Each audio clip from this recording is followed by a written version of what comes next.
Right, here we are in our palatial palace with a man I've known for many, many, many years, Steve Loader. Nice to see you, mate. And you, Nigel? Nice to see you. For those who don't know, Steve's been in drag racing for a very long time, and he's always been a really good pal as well. And yeah, I thought, it's nice now to get someone like Steve who's been on the crew, a lot of experience. So tell us a little bit about your history with the drag racing, how you got into it, and who took you on board and did your stuff. Yeah, I mean, many years ago, I used to go and like a lot of people, go and watch. I went once with mates. I got really hooked on it, so I started going watching quite regular. I was a motor technician for Fords, and then I used to work on Jim Whelan's Cosworth. So come about that he was starting up a funny car, and he said about, would I like to come and help him work on the funny car, or join the team of the funny car. So I said, yeah, definitely. So basically that was my way into drag racing. Obviously watching it, because once, as I said to most people, come once, if you don't like it, don't go again. But most people will say, great, when's the next meeting? So, and that's what happened to me. I went once and I just got hooked on it. I mean, I've been motor racing before, roundy racing and stuff like that. But when I got drag racing, and obviously get into the pits, you can walk around, talk to drivers, talk to, crew. Yeah, absolutely. And that is where it was totally different. So like, Formula Ones and stuff like that. Can't go near it. Yeah. So, it was just so at ease, if you know what I mean. Yeah. It's like a family, like you should say, like when you work on a team, if another team wants a part and you've got it, they lend it to them. Whereas Formula One or anything like that, no, it would never happen. No. So that's how I basically got involved. And I was with Jim Whelan, and he had, his crew. And so basically I started with him, and then he eventually decided to go roundy racing with his Cosworth. Yeah, how many seasons did Jim do? I think it was about, because he did it once with one season with the Corvette. Yeah. Then he got the Probe. Yeah. So I think there was only one. I think he got one of three. I think there was only 3 bodies ever made, and he managed to get hold of one. Right. So, but obviously he was told it couldn't go back to America and stuff like that. So obviously we got a mould, and then we had to cut all the windows and basically do all the tin work. So we built the car or the body from scratch. So then he did, I think it's 2 seasons with that. Yeah. So, I mean, it was, at that time, it was very old school engines and stuff like that. And what was we looking at then? Probably 5,000-6,000 horsepower then, wasn't it? Yeah, I'd possibly about that sort of thing. I mean, obviously, they didn't really go on. I think it was, it wasn't banded around like it is nowadays. The 11,000, 12,000. It's but it was obviously a lot lower, smaller pumps. Yeah, they had like points in the mags and stuff like that. Wasn't as powerful, wasn't as much fuel going in, single spark plugs. And there was a lot of in the sport at the time, celebrities, wasn't there? Yeah. DLT was in it. Yeah, he was on the lead. Rocky from the what do you call it show? The motorbike, Boone. Yeah, he was part of it. Yeah, as well, then with regards to we would know as the stars of the show, if you like. You had Gary Page. You had, Spaff. You had Harlan. Yeah. Jim obviously.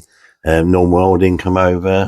With the Lonsdale car, and and they were really exciting times, weren't they? Yeah. That's what I'm saying. I mean, obviously when I used to go to watch, they were the people I went to. And watch. Also, you had then on the other side of you had the super gas class, I guess it was at the time, with Jeff Hauser. Yeah. You know, you still had Sylvia, street cars and Sylvia and all those.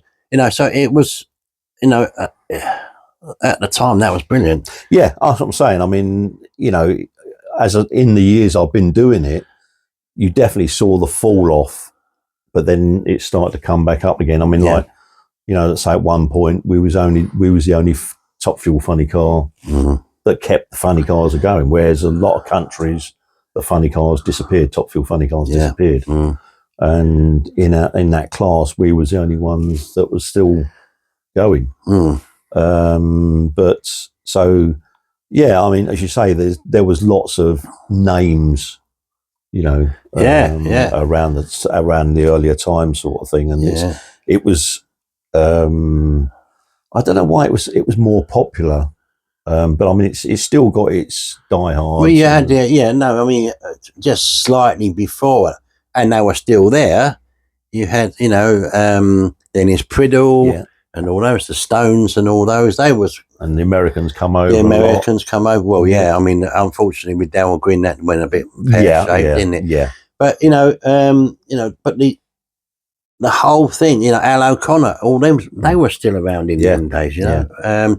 And you know, that was Al's Gasso and all those sort of cars, and you know, the full Pops were a right classic with, you know, minimum engines in them, but they were racing like good stuff. Yeah. Oh yeah, yeah. It was. I saying it's, you know, going there as a spectator, should I say?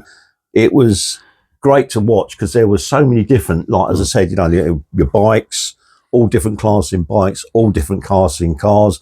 Then you got the top stuff, and it was such a variant on the track. Took round the pits to go and look at, chat to people. Well, that was like the Black Vogels and all that with the bikes, wasn't it? Yeah, and all those. So that was back in the day.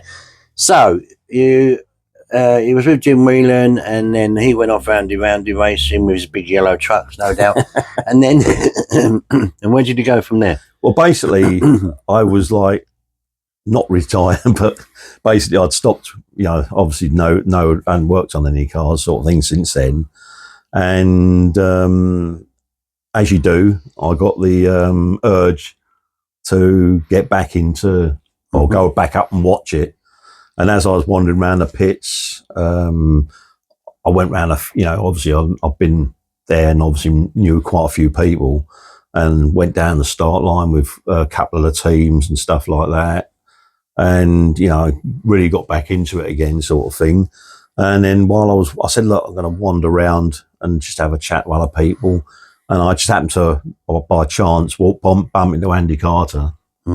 And he said, I've been trying to get hold of you sort of thing. And would you fancy coming working on the team?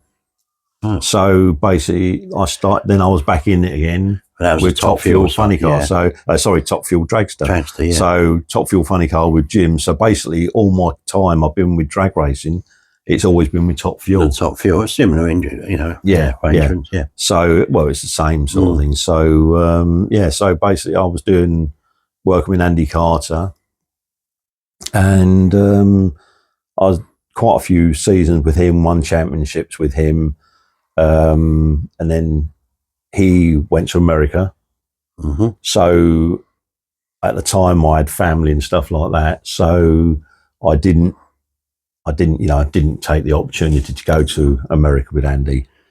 And again, at the time, Dave and Gordon were starting up Shockwave.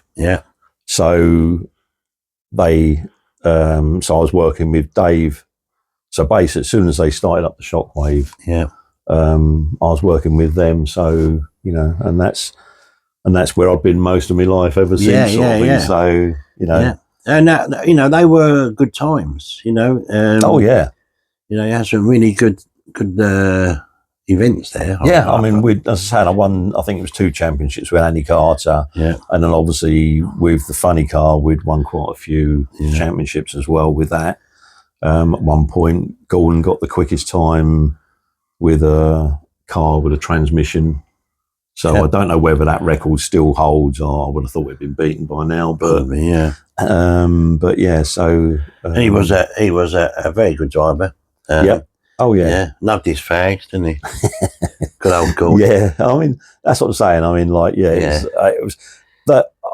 Basically, I class Dave and Gordon as like my brothers. Yeah, you know, yeah. And that's the way we just hit it off, and we had a good core team. And I was like, every time we got someone new, it was down to me to help them through. Yeah, yeah. So the amount of people I've helped train and put in, help with the racings, that sort of thing, or working on the race car engines and stuff like that. Yeah. General maintenance sort of thing. But my main concern was, because it's what the sport's like, they're like it's like a time bomb waiting to go off at any time. Yeah. And what I always instilled in all the crew that's ever worked with us is, you got to think about the bloke driving the car. Yeah. So anything you do, you got to think that you're behind that. Yeah. Would you sit behind that? Doesn't that? matter whether it's whatever, the safety side of it, the parachutes. Sometimes the drivers do their own shoots, but all sorts of things like that have to be undone at the start line, and Yeah, but not only that, but obviously working on the car. So if you find something you don't think's right, stop it.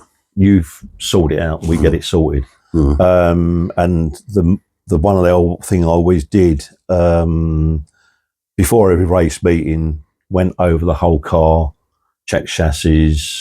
I mean, I used to, even when Andy Carter come back over this country, at one time when we wasn't so busy with Shockwave, I was working with Shockwave and Andy Carter at the same time. So I did a few events abroad with Andy Carter, and obviously when Shockwave, because that was when it was the only car that was running, and we was mostly doing demonstration sort of things. So I was helping Andy as well. But even when I wasn't helping Andy, he still asked me to go, because when we was out one time, I found a crack in the chassis which everyone had missed. Right. So he asked me to come and check his chassis on his car. So I was checking his car and working with Shockwave at the same time. Yeah. I mean, you did a lot of trips with Shockwave as well, didn't you? Yeah. I mean, Nitro Olympics. We did Nitro Olympics sort of thing. We won the championship out in Nitro in Germany sort of thing. So won the meeting. We did. Obviously, I think I missed out on the Finland one, but we did Norway. And obviously the Nitro Olympics. Sweden as well. Sorry? Sweden as well, Mantle. Yeah. So, but obviously with Andy, I did the full European circuit sort of thing. I think I missed out on the Hockenheim with Andy, but we did it with the funny car. Funny car, yeah. So, it was, I mean, I loved it. Yeah. It's... and you was always, when the car was on the start line, I always remember you lifting that body up. Everyone's piling in the car and Steve standing there holding it all, and that gives you a good vision of what's going on as well. Exactly. Yeah, that's exactly right. And I mean, I'm watching Gordon. I mean, even before we towed the car around, I always stayed with the driver. So whether it was Steve or Gordon, I stayed with the car. Yeah. Eventually, sometimes if I went up to look up the track and see what the track was like, I would, get someone to stay with whoever to make sure the driver was all okay. Because, I mean, at the end of the day, they sometimes, they long have to sit there sometimes when there's an oil down and things like that. Doze off. Yeah, but I mean, you imagine the heat. I know the suits, I mean, people don't realise. I mean, those suits are something else. Yeah. I mean, obviously the earlier ones were much thicker. Yeah. Than the later ones, obviously a bit more. Yeah. I mean, we were talking to Jeff Stilwell, who does the Land Speed Records, and he's got a heated suit, but he's also got stuff that pumps into his outfit to cool it all down. Oh, yeah. And that's technology for him, isn't it? But that's just amazing. Yeah. But no, when they're sitting in, the fire up road there, the driver might want to have a go away or whatever. That happens all the time because you've got a bit of time. You're sitting there, and you've still got to remain focused on what's going on. That's the thing. Yeah, I mean, I think like a lot of the drive. I mean, Gordon used to like not doze off, but you'd be like relaxing. And I think Steve used to get a bit more, not stressed out, but let's go. Yeah. And he found, so it's. but you know, they've every driver's got their own way of yeah, with, definitely, yeah. You know, dealing with the time. And we, you know, like, yeah. I mean, now we've got obviously Steve's running. He will be back out. No doubt about that. Oh yeah. After the final, but he is one focused man. Mm-hmm. Then you've got obviously obviously now you've got possibly Patrick, whether he's driving the Showtime car or not, we're not sure there. Mm-hmm. And then you've got obviously Dale has come in now. Yeah. The beast from the east. I'll be chatting to him soon. But that is one cool dude. Yeah. Mm-hmm. And he had everything happen to him on his first season in that car. He had the fire, he, you know, went to the left, went to the right, and you know, but he's on that. You know, he's doing really well. It's just, I mean, it's the same as any of the cars sort of thing. You know, they're animals because short wheelbase, very squirrely, and you know, to drive one of those, I mean, a lot of top fuel drivers won't drive a funny car, because they're not as comfortable. And the visibility, you know, the visibility. You're looking straight at the motor, and you know, it's all there, isn't it? And obviously, because some of the times I think. One of the bodies we had to stage Gordon slightly to the right because he could, or to right or left because he couldn't see the beams properly. Right, yeah. So you know, things like that, and I think with Jim, that happened with Jim because the probe had such a small window vision. Yeah. That was really awkward to see out of. I mean, and I sat in the car and I'm thinking.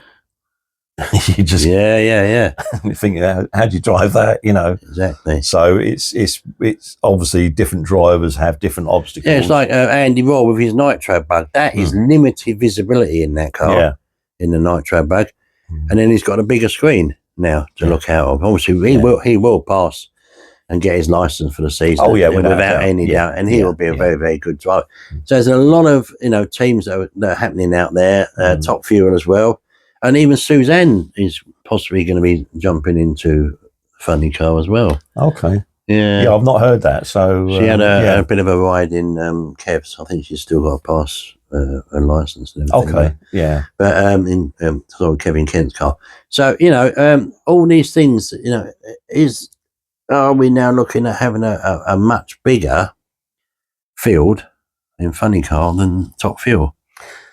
Because in America it's I mean, it's 50-50. 50 in the States. Yeah. And now a lot of people are moving over from NHRA to IHRA. Yes, and then the fields are getting slightly different. Well, yeah, I think because the amount of money they put into some of these cars, some of the smaller teams just can't compete. No. And it's like, you know, years ago, I mean, John Force used to, I think one car, it was $1 million per race. Oh, yeah, he's a billionaire. I mean, the guy, you know, like when he was chatting to Smacks, we will be revisiting Smacks, but he would turn up and with his truck, he said, and the wheel bearing went. And I got 12 trucks next to me with John Force. He said, and there's me with my horn in. And that fell down, you know, but that's Smacks. Yeah. And that's the different levels of the funding and everything else, isn't it? Yeah, because I mean, obviously, you say, you know, we was racing against Smacks and Lex when they had the Top Fuel Funny Cars. And, I mean, we went and obviously one of the first times we went up to, one of the racetracks, Shakespeare. Yeah, Shaky, Avon Park, when we went up there and we was in the same hotel and you know what, they're all comical. We all have a good laugh. And, and it was such, you know, it's like when we went to Goodwood, when we took the Funny Car there, you go and you got all these Formula One drivers, Formula One mechanics, and they weren't even allowed to ask questions about the Funny Car or anything like that. You could see them watching, but they didn't want to come and talk to you. No. But you see that they don't converse with each other in their pits because obviously they might live secrets out or whatever. But all the drag racing crews, they mix, they chat, they change. We do this. I mean, obviously some secrets are kept secret, but but they still chatting. They still, you know, help each other out. You know, you know, if the need be, if they were in the final and you weren't, you lent them apart, or the crew went and they helped the other crew to get it ready and things like that. And, it's always been that way, isn't it? Yeah, that's what I've always enjoyed about it's camaraderie in your team, but then it's also camaraderie in your class. Yeah. And you don't want to see someone necessarily missing the final because they need something. Yeah, exactly. And that's where it's so different to any other sport. Yeah, exactly. I mean, even now with the cars, all the teams chat to each other. Like, say, for instance, Rob Elson will go and chat to Dave Bryant about tuning that car because he's got the experience. But then there's a lot of computers on that now. Yeah. That's a completely different ball game, isn't it? It is, yeah. I mean, that's always going to go that way because of advancements in as I said, like if I go back to when working with Jim's car, with like one pump or then two pumps and like points in the mags and things like that, when they now got 44 amp mags, things like that, and then two spark plugs. One's where it was one. Yeah, the block was had water cooled in the older cars. It's solid billet. So all the time there's advancements, and I think they put a limit on what you can and can't do. Yeah, I think so. There are rules and regulations you can go up to, sort of thing. Because obviously at one time they were trying different percentage of nitro. Then they put a a lot of it's 85%. Sometimes it's more. It depends. Yeah, it depends on the air conditioning. The air conditions. I mean, obviously, Dave still gets the box out which check the atmosphere pressures and all that sort of thing. All the dew point and all that. Yeah, exactly. Yeah. So, and obviously the track. We've never used a track gauge where a lot of them. They go down there with the track gauge and get the bite and what the track's doing and things like that. So there's lots and lots of advancements that have been made, and I think as time will go on, you'll find it go. I think, I mean, how many more horsepower can you put in these cars? It's crazy, isn't it? But you're saying like when it was like 3,000, 4,000, 5,000, then 6, it went up to like 11,000. Now it's 12,000. So I think with all the different advancements, they seem to be finding ways around upping the horsepower, but still keeping the car drivable. And then, and obviously all the chassis build and everything is so important now. That's it, yeah. So would you come back into it? Would you, we had a conversation before. You do fancy driving a funny car, but then. Obviously that is that's a norm, isn't it? That is. I mean, as I say, I've been around funny cars. Yeah. I mean, I worked on funny cars. I worked on dragsters. I went to America in 2014. Helped Terry Haddock we was working on the dragster and the funny car, getting the dragster ready, getting the funny car ready, taking one up to the far up road and taking the other one round to run and things like that. And that was, that was a great time. Experience. Oh yeah. I mean, you're amongst all the John Forces and all the everyone else's sort of thing. And so that was, that was good. So top fuel dragsters are easier to work on the engine point. Yeah. Because, it's short, small headers, easier to lift it because it's at a nice height. Yeah. Whereas the funny cars, you've got the long headers. Yeah. And it's more awkward to take the heads off and things like that. But my love is still with the funny cars. Out of I'll work on any of them, but funny cars definitely. Definitely the floppers. Yeah, no, that's cool. So you would like to drive it, but would you come back now? Listen, people, listen to what he's saying. Yeah, I mean, I would. I mean, as I said, being with Shockwave for so long, I mean, I think it must have been 22, 23 years with Shockwave and then Undertaker. And, my heart is still with the team. Yeah. And if I did ever come back, Shockwave Undertaker would be my first port of call. But obviously, if they have got a team that they don't want to break up sort of thing, or, they can't fit me in, then obviously, But as I said before, obviously we had tragedy. I've had people passing away absolutely, in my home life. Yeah. And that was the main reason, or that is the only reason I actually stopped. Yeah. Because my wife was only 54 when she passed away. Yeah. And then I've been doing drag racing since 89, 90. Yeah. And it takes up so much time at the weekends and racing, bank holidays. So you fitted your holidays around the racing. Yeah. You couldn't go on holiday until after the racing. No. And things like that. And when things happen with people that are younger, and I'm thinking, well, I'm not getting no younger, and there's a big world out there which I want to go and then explore. You created your own little bucket list. Really. Yeah, that's it, basically. Yeah. And so basically, never say never. Yeah. With the drag racing, as I was saying, every time I've gone up there, I've helped out. I've mucked in and stuff like that. So, it's in my blood. Dirty, it's in my blood. And I, as I said, I'd do anything I could for like Shockwave and Undertaker sort of thing. That team, like as I said before, they were in the final and they were like rushing around. They didn't have enough people to help out or do the things they needed doing. So I, automatically jumped in. Yeah. But sometimes you don't want to get involved when it's the team that's doing it. Yeah, you don't want to be stepping over. Yeah. You don't want to step on people's toes, So you never know. Yeah. This man, amazing. Steve Loader, going back a long, long way. It's great that you've come here. No problems, yeah. And, you've had some issues in the outside world and everything else.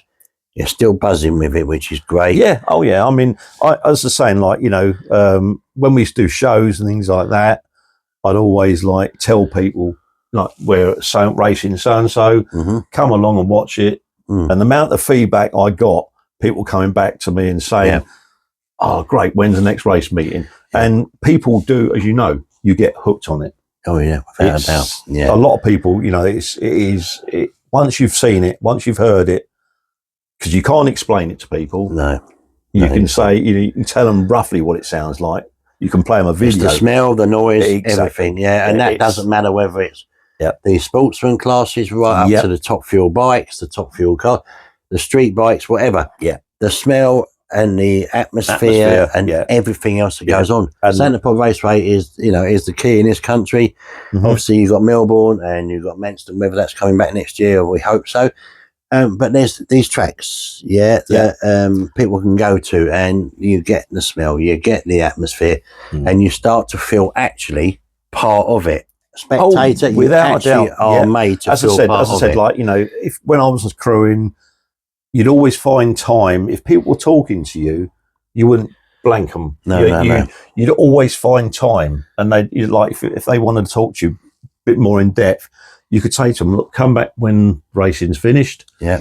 Come back when we can talk about it more involved, more in depth. And people have got in cars, they got sat in the car, sat in the car. I mean, where else can you do that? You can't. What other motorsport absolutely. Would they do it? Yeah. No, that's cool. And you always find time for the people who are actually coming and paying their money to come and watch.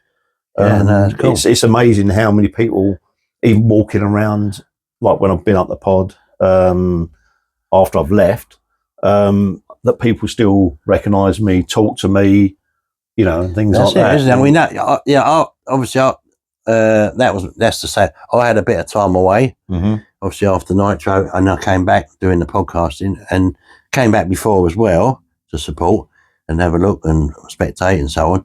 And now I'm doing the podcast, and it's been great because everyone's welcomed, and you feel still part of the family. So that's great. Yeah.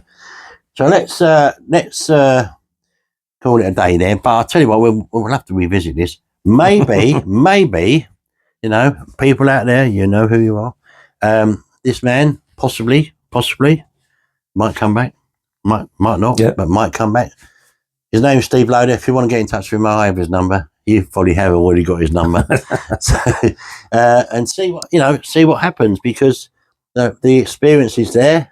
Yeah. The man is here, and he's still got a bus for it all. Oh, without a doubt. Yeah. Yeah, definitely. Most definitely. Yeah. And I'd like to thank our sponsors for Tide Marketing, Flexi Waste, Jeff Ball Race Cars, Eurodragster.com. Thank you.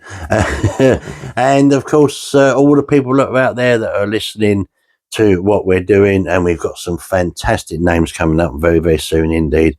Doing another one this afternoon, possibly two, from the United States. Just hold it there. And this weekend, we're busy again. So, yeah. Steve, thank you very much, mate. Absolute pleasure. You're a top man. Thanks you. A lot. Yeah, nice coming in as well. Thank you.